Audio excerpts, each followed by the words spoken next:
Afternoon, guys. This is Nitha Ramachandra from the NR Hour Sports Show. This is episode 772, joined by special guest Aggie Dent. She's the founder of Adventures with Aggie, her own podcast. It's amazing what she's doing right now with her show, and we're gonna get into all that. Women in sports, important topics today. And first of all, I just want to say thank you, Aggie, for coming on today. It's really an honor, and like I said, you're doing amazing stuff. You're such an inspiration, and how are you and your family doing so far during this tough situation? Thank you so much for having me on. Did you say 776? That's a lot of Oh no, episodes. it's 772. 772. That's crazy. I love it. I'm good. I'm good. Family's good. This has been a weird time, but yeah, I was home for most of the past year in Alabama, and now I'm back in New York City, and it's good to be back. Mm.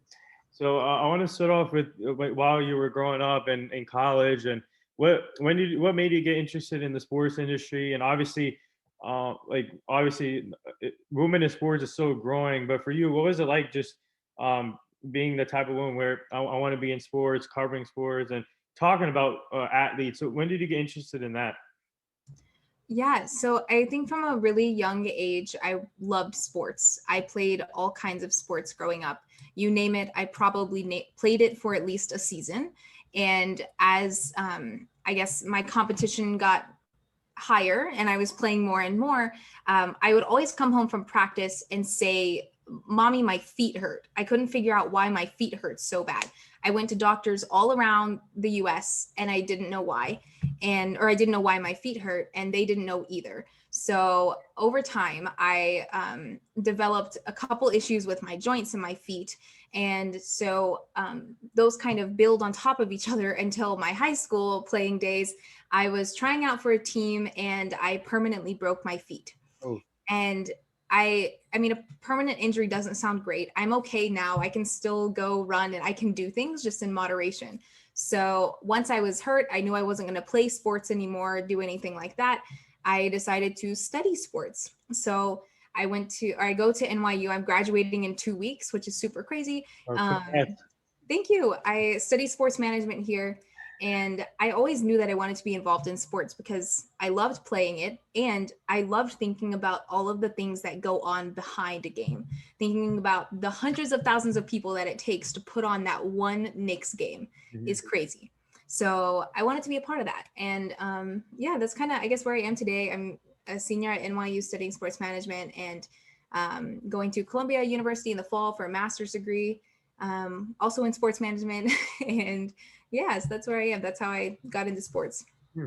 I know you're a big Knicks fan, so we're gonna get into that. And but for you, did you look up to anyone in in the sports industry as a reporter, like a woman reporter? Do you look up to anyone? Yeah, I love Maria Taylor. I think she's awesome. I've met her a few times, either like at a game when I was little, or she came and spoke to NYU a little while back. I've also just had amazing professors that have helped me a lot, not I guess directly with the journalism kind of media stuff that I'm doing now, but just kind of develop as a person, which has been amazing. One of my professors, Gina Antoniello, who I haven't known for that long, really. I feel like I've known her for a very long time. She did some reporting with the NBA G League and a couple others, Yes Network and things like that. And I think I just learned a lot from speaking to her about her experiences, which helps me figure out where I want to go, I guess. But yeah, I think I grew up watching Maria Taylor and Doris Burke and people like that. But yeah, it's been a collaborative effort, also just from professors and people that I've met here in New York City, help kind of develop me into what I've done now. Hmm. So throughout your college career, have you gotten to get some experiences while working on your degree, and have you got any like experience covering college games while you were in college? I haven't covered college games. I think maybe that's because the at NYU the games are very far away for the most part. We're in the middle of Manhattan, right, Greenwich Village, and our baseball team plays about an hour and a half away from here. And I've gone to lots of games to support my friends. Our basketball team plays up the street on like 86th Street or something like that, and I'll go support them. I haven't covered games. I recently got to cover the Yankees game. That was fun. That wasn't a college game, but covering the Yankees, or sorry, not Yankees. I was at an MLS game at Yankee Stadium. I was covering NYCFC, and it was amazing just being able to be in the historic Yankee Stadium, but covering MLS was a really unique experience. But yeah, no college games. I don't know why. Interesting. So speaking of that MLS, what was that experience like being, like you said, in the historic stadium and Yankee Stadium? And I'm a big Yankee fan, and I'm obviously a historic franchise. But for you covering that soccer game, what was that experience like? What did you learn from covering that game? Yeah, it was crazy. Obviously, I'm still confused because I said I was at a Yankees game, Vegas. but it was super fun to see how they like transformed the field Yeah. first of all, because you see dirt in a baseball game and you don't see dirt when there's a soccer game being played on a baseball field. So that was really cool. While I was there, I live tweeting, like all this stuff, I guess, taking notes on things that are happening in the game. And I that was one of the first experiences, I guess, where I was covering professional sport as Adventures with Aggie, or like with the Adventures with Aggie kind of content in mind, which is really cool. I was making TikToks and reels and all this stuff, kind of going around the stadium, meeting my friends that happened to be there to get some content of them, videoing fans, trying to get like that genuine interaction, I guess, or reaction more so of a goal, and then somebody jumps up with their flag, and it was super exciting. So that was fun, live tweeting TikToks and things like that. And then post game, got to go to the press conference, which was really cool, and ask some questions to the players that dominated. There was one, he had just made his debut, and he's from the Bronx, so he's kind of the homegrown boy, which was really cool. And got to talk to him about that, and he was like, I was so excited, my mom's here, like so excited to just be there. But it was an amazing experience. I really want to go back soon. So yeah, it was kind of surreal, but also just really cool to be in a Yankee Stadium that has all the history that it has, as a franchise, but be supporting something a little bit newer like MLS. Yeah, this was pre-COVID, right? When you This covered. game, this game was like last week. Oh wow, last week. Wow. Okay. Yeah. So, yeah. So I want to ask you. I'm just curious because I love to ask journalists these questions and reporters. And what have you, before we get to your podcast, but what have you learned as a journalist and a reporter from the last year? Obviously, when the sport shut down, we had nothing to do and nothing to cover. And what have you guys learned from the last year to now, especially yourself? You had to change up a little bit, adapt to different things, and Yeah. probably you guys had a lot of Zoom meetings throughout the COVID stuff. So what have you learned? Yeah, I think I learned that you kind of have to take what you're given and go with it, right? Like change is going to happen. We didn't know that the change was going to be a pandemic, right? But like you have to just accept change and move on and make the most of it. So I think that's the definition of my show, right? Like nothing was happening. Like, okay, let's just make a show and talk to people about their stories, which I know we'll talk about later, but that was hard. I think everybody kind of pandemic hits and everyone just stopped. No one knew what to do, whether it was being a journalist or a reporter or whatever else there is that people were working on at the time. And you just have to find the most or find the best in what's happening and make something happen, because if you don't do anything, then you're not going to have fun and it's going to feel like a waste of time. So that was what kind of led to my show. But yeah, I mean, I'd say take what you're given and make the most of it. Yeah, like it's always good to have a team, and luckily we both have teams around us. That's especially during this tough time. You need people that can help out with the show. So for you, what's it like having a team that supports you 100% and helps you every day and on a daily basis and keeps track of your stuff. So what's it like having that type of team with you? Yeah, my team is awesome. I was doing the show by myself for about 7 months, and then it became a lot once the show started growing. And now I have awesome people editing my episodes, helping me with social media and things like that. It's really, really helpful. I love it. And I love having a team. Like doing it by myself was fun and like I was having a good time, but I like watching my team have a good time and my team getting excited about this really cool guest that we have coming up or something like that. I think that the team atmosphere is what I was missing the first few months. And now it's just so cool. Like I had bagels with somebody on my team this morning in the city, and it was so much fun. But yeah, I love having people that have the same excitement about my show that I do. Yeah, same thing. I started this show myself last year, and then when the start show kept growing, I built a team of 6 people. So that and it's helping in a big way. And obviously, when when the show grows, I think it's good to have more people around to help. Yeah. But now I want to switch gears to your show, and it's called Adventures with Aggie. And how did you come up with this? How did you find this? And obviously, is grow. I love what you're doing, talking to these athletes and talk about their life stories, where they came from. So how did this start, and how grateful are you right now to have this show? Yeah. The show started, I was hosting a whole bunch of virtual events and stuff for school. And then once the summer happened, I was like, wait, I really like this. Like, I love talking to people. I love kind of understanding where they're coming from and what their stories are. So I recorded one session with my supervisor at the internship that I had at the time. He's really cool, really great guy, had awesome answers to my questions. And then I put it out there, like into the internet, right? I put it out there and it had a couple hundred listens. And I was like, oh my gosh, wait, that's crazy. Like, just first episode, it was fun. He was my supervisor at the time, so it worked out. And then I was like, oh my gosh, that's a podcast. So I started making some more episodes with people in the sports business, kind of more so doing it for me and my friends, right? To hear how these people that are working in the front office of the Nets, like how did they get there, you know? And that was really just so I could get advice and give advice to other people.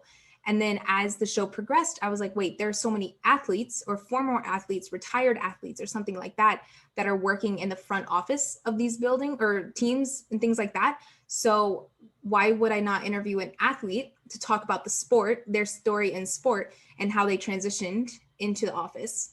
And now I guess I'm more so athlete focused, and it's more about how sport affects lives professionally, personally, on the court, off the court. But like, why do you play basketball? I don't care if you're good. I don't care if you score 40 points yesterday. I don't care if you scored no points yesterday. Why do you do it, and how does it make you feel? So that's kind of why Adventures with Aggie is like the adventure that is life, but through sport, which has been really, really cool to see. It's been so much fun, and especially, you know, the world is remote right now. So I'm meeting people from all over the world about their sport or to talk about their sport. And it's been incredible. And I love all these guests. I love meeting with cool people. I just got off the phone with 2 acrobats in Cirque du Soleil today. So that's coming out soon. But yeah, it's been awesome. Yeah. So who are some of the guests that you had on the show that would say that is the most inspiring and the most you learned about them? Who are some of those guests? Yeah, I've had a very, very wide variety of guests, but I think some of my favorites have been the Olympians and Paralympians that are on the road to Tokyo. I've had the pleasure of becoming friends with some of them too, which is really cool. And now we kind of keep up with each other's lives. But one of my favorite series, I would say, like I had a group of 5 episodes that were all from the National Wheelchair Basketball Association. And we had their CEO, we had some players, we had coaches and things like that, trying to get all angles of the organization. And it was just so cool to hear how their sport impacted their lives so much, because they've gone through a lot, you know, and hearing that this wheelchair basketball sport essentially saved some of their lives was absolutely incredible. So I think Will Waller and Darlene Hunter were some of my favorite episodes. But I also just have some super funny episodes that I really enjoyed and didn't want to stop. You know, like it wasn't so much about the story. It was more, these are fun guests, and it felt like friend conversations, you know, something like that. But another one of my favorite episodes was with Fernando Palomo. He's an ESPN Deportes broadcaster. And I mean, he's amazing, right? He's a broadcaster. He knows how to do podcasts. He can do them in his sleep. But just hearing his story was really, really cool, and getting life advice from him as well was amazing. But yeah, I think the wheelchair basketball episodes were my favorites. Had some fun ones too, and Fernando was cool as well. Wow. Yeah, that's amazing. And Obviously, do you guys have anything like big coming up in the next few weeks? And what do you guys have planned next for the show? Yeah. Right now, well, we just dropped our store today. Yeah. Adventures with Aggie store is out today, which is really, really exciting. Starting, I guess the next few weeks, we're gonna go into some new sports that we haven't done before. We have a series coming up on BMX. Like that's cool. I don't know very many podcasts that are focused on BMX, so that's fun. We have BMX coming up. We have some more swimmers coming up. We also have Paralympic things coming up, adaptive sport, and then the Cirque du Soleil series, which is really, really fun. But I think I'm really excited about Cirque du Soleil because I just got off the sessions right now, so I'm thinking about it. I want to go to a show. But yeah, I also love the Paralympic episodes so much because their stories mean a lot, and it's just really cool to cover sports, whether it's BMX, Cirque du Soleil, or Paralympics that people don't talk about as much as they talk about NFL, MLB, and NBA. So I get excited about the more niche specific sports more so than the other ones. But yeah, I think that's kind of our timeline, what we've got coming up. Yeah, so now switching gears, so I want to talk about an important topic of women in sports. And for you, what's it like seeing yourself and like Maria Taylor, Doris Burke, and all these other women getting chances to cover male sports, not only cover sports but coach male sports, like Becky Hammond, and being involved, like Sarah Thomas, first female ref, and then Sarah Fuller, first female field goal kicker to kick a field goal in a Power Five conference, and the first female GM in baseball. And what's it like seeing women in sports growing now? Yeah, I mean, I think it's awesome. I growing up, there weren't as many. Like I named a few that I've seen before. Like I loved Danica Patrick when she was in IndyCar and Sarah Fisher and things like that. But now being in the sports industry, I think it's different than just talking about women's sports like the WNBA. Like I love the WNBA, Yeah. but there's a difference in watching women's sports and women working in the office in sports. And I think that the people that I've listed before, also seeing things like Sarah Fuller and Kim Ingen, like stuff like that, is absolutely incredible to be able to watch and be a part of. I think it's only going to get better from here. I've done some volunteer work with the Women's Sports Foundation, and what they're doing for women in sport is absolutely amazing. This making a voice and a platform and awareness for all of the really cool things that are happening in women's sports. It's so cool to watch and be a part of, and hopefully make some kind of difference in it one day. But for now, I'm cheering them on. I'm cheering on everybody like Sarah Fuller and whoever else you've listed in your list here. But yeah, I mean, I think it's so exciting to watch. Even like as a young girl, I grew up watching male dominated sports. Racing was my sport. I watched IndyCar and Formula One and everything. And I always wanted to cheer for the one girl that was racing that day or something like that. So now that there is even something called the W Series, which is an entirely women, like female racing series, and seeing more women being picked up in other leagues as well, or just racing leagues specifically, is really, really cool. Like I think NASCAR, I might be incorrect, but I think the first Arab female racer is going to race in a NASCAR race sometime soon, Oh, wow. which is really, really exciting. That's, I feel like, two big things, someone Arab and someone female at the same time, which is exciting for NASCAR. But yeah, just watching all these changes has been really cool. And I think Aggie from like 6th grade would be really excited to see all the things that are happening right now. Yeah, so I want to ask you this. Obviously, WNBA, NBA, last year they did a great job with all the social injustice stuff, and I had the honor of talking to Renee Montgomery on the show.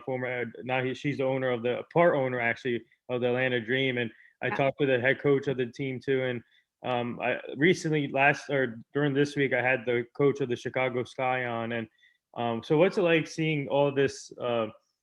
The people coming together, especially in the women's side and the NBA coming together to trying to fix this whole situation that's going on right now.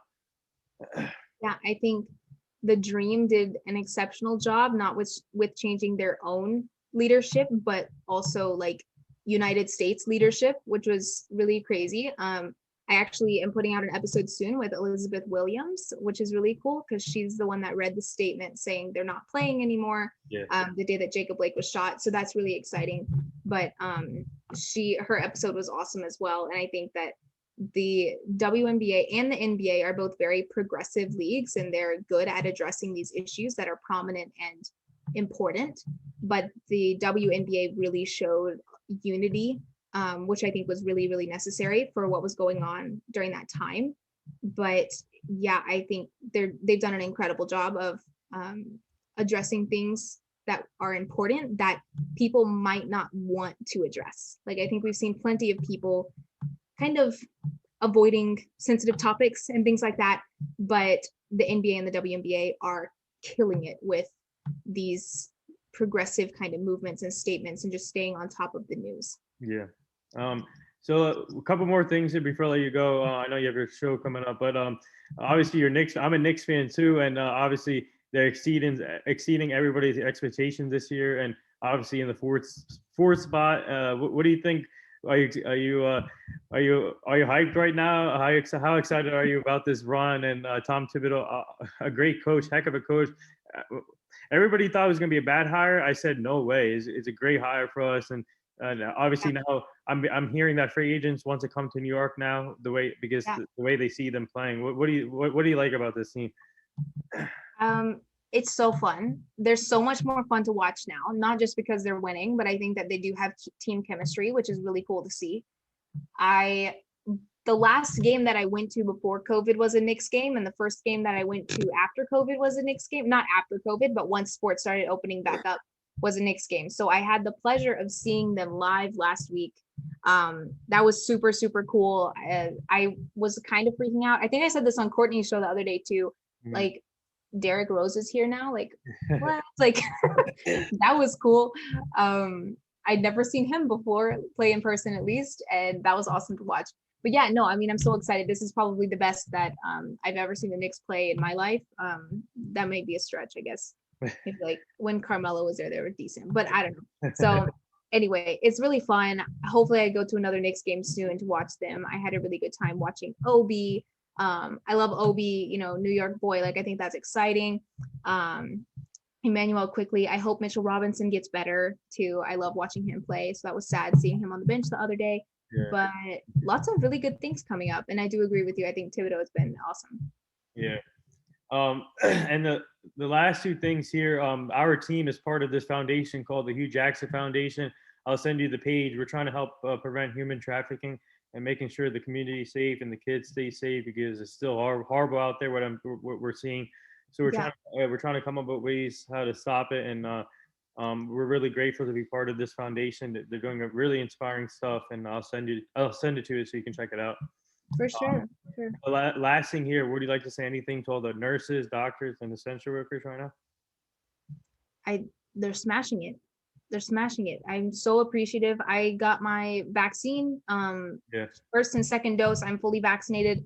Lots of laughs and happy times with the nurses that gave me my shot. It was amazing. And just seeing too how cool it is. Like, there are still people in New York City that are out there banging their pots and pans at 7 p.m. every day. Yeah. And that started like way long ago, it feels like. But I can't open my window, but if I could, I would be out there banging them as well. But I think they're amazing, and we wouldn't have made it this far without all of them. Yeah, well said. And there it is. That wraps up episode 772 with the talented, inspiring Aggie Dent, sports journalist, and she's a founder of her own show, Adventures with Aggie. Go find her on Twitter, Instagram, LinkedIn, Facebook. You can find her show on Spotify, I believe. And where else can you find the show? Spotify, Apple Podcasts, iHeartRadio, YouTube, all the stuff. But I just want to say thank you, Aggie, for coming on today. It's truly an honor, and keep up the great work. You're such an inspiration, and we would like to have you back as a returning guest so you can meet the full team eventually, hopefully. But just keep it up, and you and your family stay safe. Amazing. Thank you so much for having me. Anytime.